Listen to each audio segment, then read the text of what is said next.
Time to pull up a chair. We've got another great story for you today in the rLounge. Few things in life are satisfying as watching hypocrisy unravel in real time. Today in the rLounge, the louder someone boasts about their virtue, the more spectacular their downfall tends to be. Brother-in-law called me a bad husband in front of my wife, so I exposed his affair at a family party. My wife Emily and I went to her parents' house for a family dinner. It was a typical night. Her mom cooked lasagna, her dad cracked dumb jokes, and everyone was there, including Emily's brother Mark and his wife Sarah. I'm Jake, by the way, 34. Been married to Emily for 5 years. We're solid, but I've been swamped at work lately, so things have been a little off. Nothing major, just me being tired and not pitching in as much around the house. Mark, who's 36, always acts like he's got it all figured out. That night, he made some dumb offhand comment about me not helping Emily enough. Said I was slacking on the dishes or something. It wasn't a big deal, just him being his usual know-it-all self. I let it slide, but I noticed Emily got quiet after that. A few days later, I heard Emily on the phone with Mark. I wasn't eavesdropping, just passing by the kitchen while she was talking. She had it on speaker, and I caught Mark giving her advice about how I needed to step up, telling her she shouldn't have to nag me to do basic stuff. It rubbed me the wrong way. I get that he's her big brother, but I felt like he was trying to run my marriage. Emily didn't push back, just listened and said, "Yeah," a couple of times. I didn't say anything to her about it, but it stuck with me. Mark's always had this attitude, like he's the gold standard for husbands. It's annoying, especially since he's not exactly quiet about it. Then there was this family game night a couple weeks later. We were all at our parents' place again, playing cards and drinking beer. I got up to grab some drinks from the kitchen, and while I was gone, Mark said something loud enough for me to hear it when I came back. He told Emily she deserved better than a bad husband like me. He had this smirk on his face, like he was half joking but also dead serious. I walked in right as he finished, and everyone was kind of quiet. I told him to cut it out, that I didn't need his commentary. He just shrugged like it was no big deal. Emily tried to change the subject, asking if anyone wanted snacks, but the vibe was off after that. When we got home, I brought it up. I said Mark was out of line, and she said I was overreacting. She thought he was just messing around. We argued a bit. She didn't see why it bothered me so much, and I couldn't get why she wouldn't stick up for me. It wasn't a huge fight, but it left me pissed. After that, I started paying more attention to Mark. He's got this perfect husband act going, always bragging about how he cooks for Sarah, how he's got everything under control. Sarah's nice, 35, kind of shy, doesn't say much. I never thought much about their marriage until this thing happened with her phone. She got a new one and asked me to help set it up. She's clueless with tech. I was over at their place, transferring stuff from Mark's old phone to hers because he'd been using it while his was in the shop. While I was messing with it, a text popped up from some random number. It said, "Missed you last night, babe. Same time next week?" I froze for a second. Sarah was in the other room and Mark wasn't home. I didn't say anything, just took a quick screenshot with my phone and kept going like nothing happened. Handed the phone back to Sarah and acted normal. She didn't see it, and I didn't tell her. That text stayed in my mind. I couldn't shake it. Mark's out here calling me a bad husband, but he's got some side thing going? I had to know more. Later that night, I punched the number into my phone and searched it online. Found a social media profile linked to it. A woman named Lisa, 29, single, works at some marketing firm. Her posts were full of flirty stuff, captions about meeting up with a mystery man. No pictures of Mark, but the timing lined up with that text. It didn't take a genius to figure out what was going on. He was cheating on Sarah. I sat on it for a while, not sure what to do. Part of me wanted to tell Emily, but she'd probably say I was jumping to conclusions. Another part wanted to shove it in Mark's face next time he opened his mouth. I kept the screenshot though. Evidence, just in case. Then came the big family party. Emily's parents were celebrating 40 years together, so it was a blowout. Catered food, music, the whole deal. Everyone was there. Maybe 30 people, cousins and all. I was still stewing about Mark. He'd been low-key jabbing at me all night, little comments here and there about how I wasn't pulling my weight. I ignored most of it, helped set up chairs, tried to keep it cool, but then he caught me alone by the grill while I was flipping burgers. He leaned in and said Emily had been complaining about me to him, that I wasn't good enough for her. He had this smug look, like he was doing me a favor by pointing it out. That was it. I'd had enough. The party was winding down and they were doing toasts.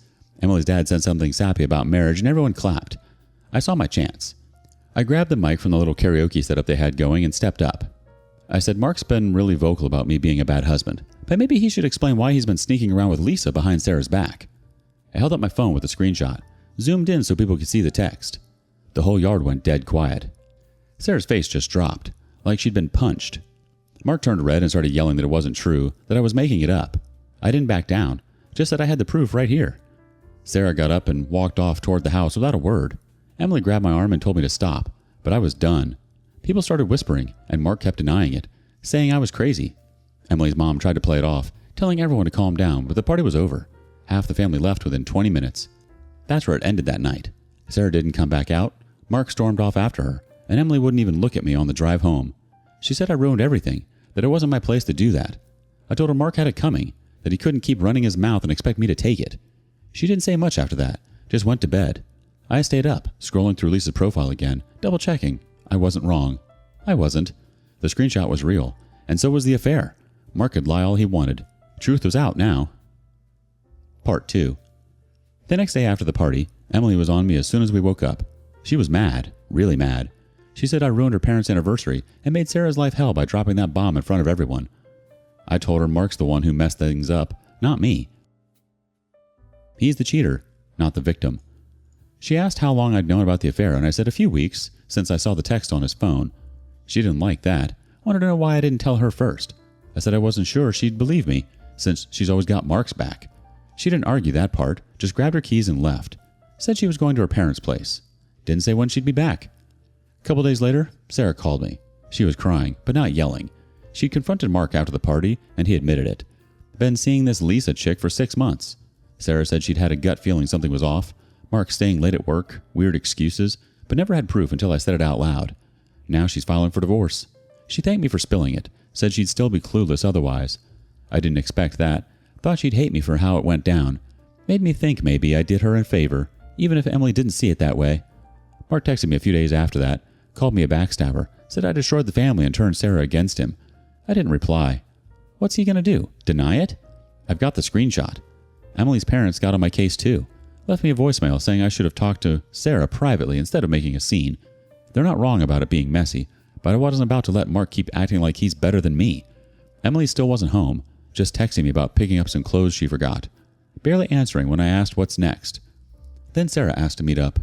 We grabbed coffee at this little place near her work. She brought a folder with stuff she'd dug up since the party. Hotel receipts from Mark's credit card, call log showing late-night talks with Lisa. Said it's more than enough for the divorce lawyer. She looked wrecked but focused, like she was done crying and ready to move. She thanked me again, said it sucked hearing it at the party, but she's glad it's out. I asked if she suspected Mark for a while. She said yeah, but he always had an answer, and she didn't want to rock the boat. Guess he's good at playing the part. Emily came home a few days later. She didn't say much, just grabbed a blanket and slept in the guest room. I tried talking to her that night.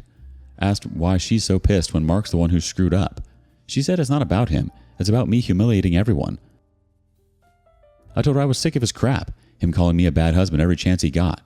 She said he's just protective, that he's always looked out for her. That's when it clicked. Why she let him run his mouth. She's been leaning on him since we got married. He's the big brother who's supposed to have all the answers. I said it's our marriage, not his, and she shouldn't be venting to him about me. She didn't argue, just said she needed space. Here's the deal with Emily and Mark. She's 32 and he's 36. And growing up, he was the one she went to for everything. Their dad's chill, but not big on advice. And their mom's more about keeping the peace than solving problems. Mark stepped up when Emily was a teenager. Helped her with school, dating stuff, whatever. When we got together, he didn't back off. She'd call him if we had a fight. Like that time I forgot our anniversary 2 years ago. He'd tell her I should have done better. And she'd listen. I didn't realize how much until this blew up. She let him meddle because she trusts him, thinks he's got her best interests. Even now with the affair out, she's mad at me for how I handled it, not at him for being a hypocrite. I don't get it, but that's how it is. That night, I asked her straight, "You think I'm wrong for calling him out, or are you just mad I didn't do it your way?" She said, "You should have told me first. I could have talked to Sarah." I said Mark pushed me too far and I wasn't going to sit there and take it anymore. She didn't have much to say after that. Went back to the guest room. I'm not sure where we stand now. Sarah's moving forward, Mark's pissed, and Emily's acting like I'm the bad guy. But I'd do it again. He had it coming. Part 3. Emily and I started going to couples counseling after she came back home. We went a few times trying to figure things out. She was still sleeping in the guest room and I was still ticked about how she kept defending Mark. The counselor asked why she let him butt into our marriage so much. She said he's her brother, that he's always been there for her, and she didn't see it as a problem. I said it's a problem when he's trashing me to her face and she doesn't shut it down. The counselor pushed us to talk about trust, her not backing me up, me going off at the party. We tried, but it didn't stick. We're getting divorced now. Not going to get into it, just saying it's happening. Sarah's divorce from Mark is moving along. She's moved out of their place and into her parents' house while it all gets sorted. She texted me an update. Mark's been begging her to take him back, calling her nonstop, showing up at her work. She's not budging. Said she's got all the proof from the receipts and calls, and her lawyer's handling it. She's done with him. Sounds like she's going to get her life together, even if it's rough right now. Then Mark showed up at my place one night. I was home alone, watching TV, when he started banging on the door. He was drunk, slurring his words, yelling about how I ruined everything. Said I needed to fix it, making Sarah come back to him. I told him to get lost, that he did this to himself. He took a swing at me, missed, stumbled into the porch railing. I stepped back, and Emily's number was still in my recent calls, so I dialed her. She picked up, heard him shouting, and called the cops. They showed up fast, hauled him off in handcuffs. He's got bigger problems now. Sarah mentioned he's facing some kind of trespassing charge from bothering her, too. His life's a mess. Lost his wife, his job's shaky because he's been missing work, and he's crashing at somebody's place last I heard. Downhill fast. Emily's parents reached out after that. We met up at a family thing, smaller this time, no Mark. They pulled me aside while everyone was eating, said they overreacted about the party, that they get why I called him out. They're glad Sarah knows the truth, even if it was loud and ugly. Said they're worried about Mark, but done making excuses for him. I nodded, didn't say much. It's not my fight anymore. They're still family to me, sort of, but things are different now with the divorce. I'm going good these days. Moved into a new place, a condo downtown, closer to work. It's small, but it's mine. Work's been solid. I got a promotion a while back. More money, less stress. Been hitting the gym, too. Dropped some weight I didn't need. Started hanging out with old friends again. Guys I lost touch with when I was caught up in the family drama. We grabbed beers, watched games. Keep it simple. Even went on a couple dates recently. Nothing serious, just testing the waters. Life's thriving, honestly. I'm not tied down to Mark's garbage or Emily's blind spot for him anymore. Last I heard from Emily, she's staying with her parents, too. She texted me about some paperwork and I asked how she's been holding up. She said, "Fine, you?" I said, "I'm good," and that was it. No bad blood, just done. Mark's out of the picture for her, too. She mentioned he's not welcome around much after the drunk stunt. I don't know if she's still mad at me for the party, but I don't care. I said what I said, and that's over. Sarah's doing better every time I check in. She's back at work full-time, got a new apartment lined up, said she's keeping the house in the divorce. Mark can't fight it with all the evidence. She even laughed about it last time we talked. Said she's turning his old office into a yoga room. Mark's still spiraling. Heard he got into some bar fight. Owes money he can't pay. Nobody's bailing him out. His perfect husband act is long gone, and he's got nothing to show for it. I hosted a dinner at my place the other night. Just me and a couple buddies. No family, no drama. Cooked some steaks, opened a few beers. We talked about normal stuff. Work, sports, plans for a fishing trip. It hit me how easy it felt. No Mark looming, no tension with Emily. I'm in a good spot now. He called me a bad husband, but I'm the one standing tall while he's falling apart. That's how it shook out. Honestly, I don't blame you, OP. He spent all that time criticizing your marriage while hiding a major betrayal of his own. The hypocrisy is real. That being said, I get why Emily is upset. While you were right to call him out, the timing made it messier than it needed to be, which is probably why Emily feels like you ruined the night. But you didn't create the problem, you just exposed it. Sarah deserved to know the truth.